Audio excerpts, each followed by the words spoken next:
প্রিয় ভাইয়ের আমার, লাহাব তিনি ভালো লোক ছিলেন নাকি খারাপ লোক ছিলেন? আবু লাহাব কি ভালো ছিল না খারাপ ছিল? খারাপ ছিল। কেমন খারাপ ছিল? আল্লাহ রসুল সাল্লাল্লাহু আলাইহি ওয়াসাল্লাম ছিলেন সত্যবাদী, ঠিক কিনা বলেন? আল্লাহ রসুল ছিলেন বিশ্বস্ত, বিশ্বাসী। ওই সমাজের সমস্ত কাফের মুশরিকরা আল্লাহ রসুলের কাছে আমানত রাখতো টাকা পয়সা, তারা ছিল কাফের, রাসূলুল্লাহ ছিল ইমানদার।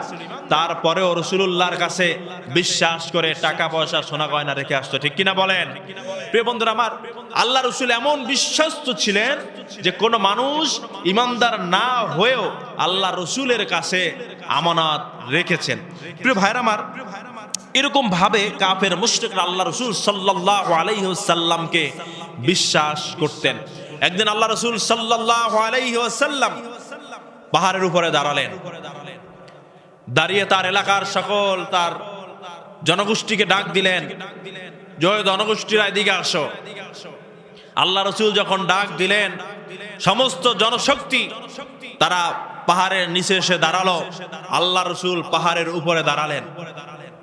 আল্লাহ রসুল সাল্লাল্লাহু আলাইহি সাল্লাম বলতেছেন, ওহে আমার জাতি, আমি তোমাদেরকে একটি মেসেজ দিতে চাই। আমি যদি বলি এই পাহাড়ের পিছনে কিছু লোক দাঁড়িয়ে আছে, তোমাদের উপরে আক্রমণ করবে, তোমরা কি সে কথা বিশ্বাস করবে? সকল লোক জবাব দিল, হে মুহাম্মদ, আপনি তো আলামিন, আপনি তো সাদিক, আপনি তো সত্যবাদী, আপনি তো বিশ্বস্ত, অবশ্যই আপনি যে কথা বলবেন নিঃসন্দেহ সত্যই বলবেন। আপনি যদি বলেন পাহাড়ের অপোজিটে ওই সাইডে কিছু বাহিনী রয়েছে যারা আমাদের উপর আক্রমণ করবে, আমরা সে কথা বিশ্বাস করি। আল্লাহ রাসূল সাল্লাল্লাহু আলাইহি সাল্লাম বললেন, ও আমার জাতি, ও আমার কওম, তোমরা যদি কথা বিশ্বাস করো পাহাড়ের পিছনে কিছু লোক আছে আপনাদের উপরে, তোমাদের উপর আক্রমণ করতে পারে, তাহলে আমি কথা বলে দেই, আমার কথাকে তোমরা বিশ্বাস করো, আমি কথা জানি, আমি বলে দেই, এই এক আল্লাহ ছাড়া পৃথিবীতে আর কোনো আইনদাতা নাই, হুকুমদাতা নাই, বিধানদাতা নাই।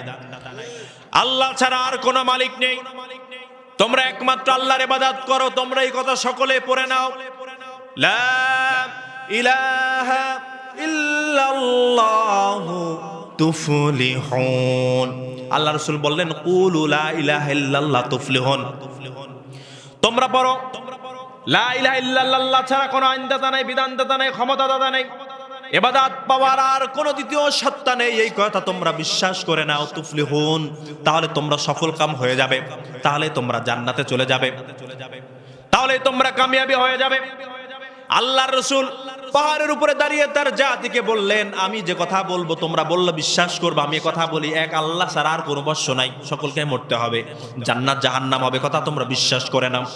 তখন একজন ব্যক্তি ওর ভিতর থেকে বলে উঠল, আলি হাদা জামাতানা তাব্বাল্লাকা ইয়া মুহাম্মদ, হে মুহাম্মদ, তুমি কি আমাদেরকে এই জন্য এইখানে ডেকেছো তুমি ধ্বংস হয়ে যাও? নাউজুবিল্লাহ পড়বেন না? সেই ব্যক্তির নাম ছিল আবু লাহাব। যে ব্যক্তি দাঁড়াইয়ে বলছে, দেখবেন না সমাজে কিছু মানুষ আছে হেডামালা, যা মন চায় তাই বলে, জ্ঞানীগুণী মানুষকে যা মনে চায় তাই বলে, কোন জায়গায় কি বলতে হবে সেটাও বুঝে না, আছে কিনা? প্রিয় ভাইয়ের আমার, এরকম হেডামালা মানুষ একজন ছিলেন আবু লাহাব। তিনি আল্লাহ রাসূলের এই বক্তব্যের পরে আল্লাহ রাসূল যখন বলেন, কুলু লা ইলাহা ইল্লাল্লাহ তুফলিহুন, তোমরা সকলে পড়ো আল্লাহ ছাড়া কোনো ইলাহ নাই, তুফলিহুন, তাহলে সফল কাম হবে। লাহাব, আবু লাহাব দাঁড়িয়ে গেলেন, দাঁড়িয়ে গিয়ে বললেন, আলি হাদা জামাতানা তাব্বাল্লাকা ইয়া মুহাম্মদ, হে মুহাম্মদ সাল্লাল্লাহু আলাইহি সাল্লাম, তুমি কি আমাদেরকে এই জন্য এখানে ডেকেছো যে তোমার আল্লাহর কথা বলার জন্য, তিনি ছাড়া আর কোনো ইবাদত উপাস্য নেই, ইবাদত পাওয়ার আর কোনো দ্বিতীয় সত্তা নেই, এই কথা বলার জন্য তুমি আমাদেরকে ডেকেছো? তাব্বাল্লাক, তুমি ধ্বংস হও। নাউজুবিল্লাহ পড়বেন না? এই কথা কে বলছে বলেন তো? কাকে বলছে বলেন তো? আল্লাহ রাসূল সাল্লাল্লাহু আলাইহি সাল্লামকে। আল্লাহ সুবহানাহু ওয়া তাআলা সকল কিছু বরদাস্ত করতে পারেন, সকল কিছু সহ্য করতে পারেন, কিন্তু কিছু কিছু জিনিস আল্লাহ সুবহানাহু ওয়া তাআলা সহ্য করেন না। তার ভিতরে একটি হচ্ছে তার হাবিবকে নিয়ে, তার রাসূলকে নিয়ে, তার বন্ধুকে নিয়ে যদি কেউ কটূক্তি করে, তার শানে, তার মানে যদি কেউ বেয়াদবি করে, আল্লাহ সুবহানাহু ওয়া তাআলা সেই বেয়াদবকে সঙ্গে সঙ্গে ধরেন, ঠিক কিনা বলেন?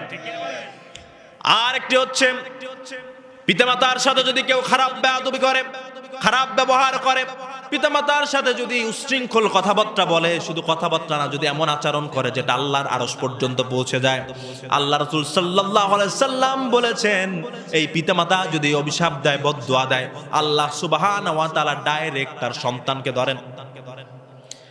আপনার হেডাম আছে, বউয়ের কথায় মায়ের সাথে খারাপ ব্যবহার করলেন, বাবার সাথে খারাপ ব্যবহার করলেন, একটু হেডাম বাপ বিসিএস ক্যাডার, এমবিবিএস ডাক্তার, বড় সমাজপতি, শিল্পপতি, ভালো এক জায়গায় বিয়ে করে এখন স্ত্রীর কথায় নাচেন, স্ত্রীর কথায় বসেন, স্ত্রীর কথায় দাঁড়ান, মা বাবাকে ভুলে গেছেন। স্ত্রী বলল তোমার মা বাবাকে যদি এই ঘরে রাখো তাহলে আমি থাকবো না। সন্তান বাধ্য হয়ে তার পিতামাতাকে বের করে দেয় স্ত্রীর কথায়। এমন হয় না? কিছুদিন আগে জাতীয় স্যাটেলাইট চ্যানেলের একটা সংবাদ দেখলাম, সম্ভবত চ্যানেল 24 নাকি এরকম একটা ইতে দেখলাম রিপোর্ট, যে ছেলে বিসিএস ক্যাডার সম্ভবত বিবাহ করিয়েছে ভালো জায়গায়। একজন বিসিএস ক্যাডার একটা ছেলের জন্য তো একটা ভালো মেয়ে আনতে হয় নাকি? আনার পরে ওই মা বাবাকে আর ওই বউ ঘরে থাকতে দিবে না। পরে সন্তান বাধ্য হয়ে মা আর বাবাকে নিয়ে একটা রাস্তার পাশে রেখে আসছে। কোথায় রেখে আসছে? বাবা মা চিনে না ওই রাস্তা। পরে মানুষজন ধরে বৃদ্ধাশ্রমে দিয়ে এসেছে। প্রিয় ভাইয়ের আমার, তাহলে এই যে পিতামাতার সাথে খারাপ ব্যবহার, আল্লাহ সুবহানাহু ওয়া তাআলার দরবারে যদি কোনো পিতামাতা ফরিয়াদ করে, বলে আল্লাহ একে ধ্বংস করে দাও, আপনি দেখবেন যত বড় শিল্পপতি হন আর টাকা পয়সার মালিক হন, সুন্দর সুঠাম দেহের মালিক, এইখান থেকে ওদিকে যাচ্ছেন মেন রাস্তা দিয়ে, ট্রাকে এসে দিছে মাইরা, পাও একটা নাই। কবুল করছেন কে? এরকম পিতামাতা যদি বদদুয়া করে সঙ্গে সঙ্গে কবুল হয়ে যায়। প্রিয় ভাইয়ের আমার, কিছু কিছু ব্যাপার আছে যেগুলো আল্লাহ সুবহানাহু ওয়া তাআলা ডাইরেক্টলি হাতে নিয়ে যান। আল্লাহ রাসূল সাল্লাল্লাহু আলাইহি সাল্লামের বিরুদ্ধে যদি কেউ কোনো কথা বলে, আল্লাহ সুবহানাহু ওয়া তাআলা সঙ্গে সঙ্গে অ্যাকশনে যান। আবু লাহাব আল্লাহ রাসূলকে বললেন, হে মুহাম্মদ তুমি ধ্বংস হও। আল্লাহ সুবহানাহু ওয়া তাআলা সঙ্গে সঙ্গে সূরা নাজিল করলেন, সূরার নাম দিলেন সূরা লাহাব। আছে না নাই কোরআনে? আল্লাহ সুবহানাহু ওয়া তাআলা সূরার আয়াত নাজিল করলেন, তাব্বাত ইয়াদা আবি লাহাবিন ওয়া তাব্বা মা আগনা আনহু মালুহু ওয়া মা কাসাব সায়াসলা নারান যাতা লাহাবিন ওয়া ইমরাআতুহু হাম্মালাতাল হাতাব ফি জিদিহা হাবলুম মিন মাসাদ। আল্লাহ তাআলা বললেন, তাব্বাত ইয়াদা আবি লাহাবি ওয়া তাব্বা। হে রাসূল আপনি জানিয়ে দিন, যারা বলেছে মুহাম্মদ তুমি ধ্বংস হও, আমার হাবিব ধ্বংস হবে না, বরং তাব্বাত ইয়াদা, তাব্বাত মানে ধ্বংস, ইয়াদা ইয়াদুন তো হাত, ইয়াদা দুই হাত ধ্বংস হোক আবি লাহাব, আবু লাহাবের। নাউজুবিল্লাহ পড়বেন না? বলছেন কে? আল্লাহ বলছেন আমার রাসূল ধ্বংস হবে না। তাব্বাত ইয়াদা আবি লাহাব, হে আবু লাহাব তোর দুই হাত ধ্বংস হয়ে যাক। শুধু তাই নয়, ওয়াতাব্বা, আবু লাহাব তুই নিজেও ধ্বংস হয়ে যা।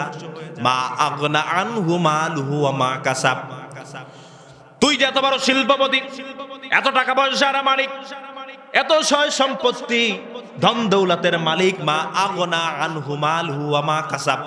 আল্লাহ সুবহানাহু ওয়া তাআলা বললেন, আবু লাহাব তোমার ধন সম্পত্তি তোমার কোনো কাজে আসবে না, সকল কিছু আমি ধ্বংস করে দেব।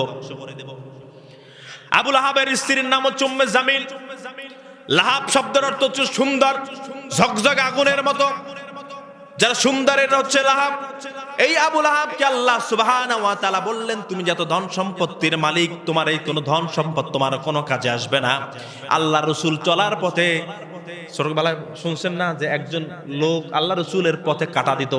এটা ছিল আবু লাহাবের স্ত্রী। আবু লাহাবের স্ত্রী রাসূলকে কষ্ট দিয়েছেন। আল্লাহ রাসূল কোনো অভিশাপ দেন নাই, বদদুয়া দেননি। আল্লাহ সুবহানাহু ওয়া তাআলা বললেন, হে আবু লাহাব তুই ধ্বংস হবি, তোর হাত ধ্বংস হবে। মা আগনা আনহু মালুহু ওয়া মা কাসাব, তোর কোনো ধন সম্পদ কোনো কাজে আসবে না, তোর যে স্ত্রী ওটা তোর সম্পদ তাও কাজে আসবে না। এই উম্মে জামিল ছিল রাসূলুল্লাহর দুশমন, পথে কাটা দিত। আল্লাহ সুবহানাহু ওয়া তাআলা এই আবু লাহাবকে ধ্বংস করে দিলেন, দুঃখে দুঃখে মারা গেছে শেষ বয়সে।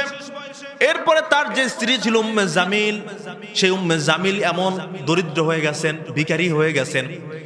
বনে বনে পাহাড়ে পাহাড়ে উঠে উঠে লাকড়ি সংগ্রহ করতেন, লাকড়ি সংগ্রহ করে মাথায় আটা বেঁধে তারপরে বিক্রি করতেন। এই রেলে লাকড়ি লাগবে নাকি, কারো লাকড়ি লাগবে নাকি। আল্লাহ সুবহানাহু ওয়া তাআলা এমন অবস্থা করে দিয়েছেন আবু লাহাবের পরিবারকে। শুধু তাই না, আল্লাহ বলছেন যে তুই ধ্বংস, তোর পরিবার ধ্বংস, তোর ধন সম্পদ ধ্বংস।